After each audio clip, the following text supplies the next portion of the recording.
صفا اور مروہ کے مقام پر پڑھی جانے والی دعا۔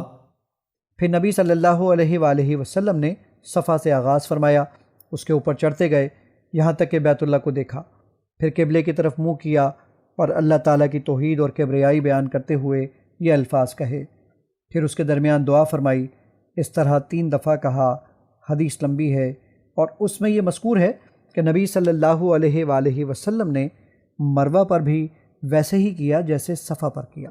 لا الہ الا اللہ وحدہ لا شریک لہ لہ الملک ولہ الحمد وہو علی کل شیء قدیر۔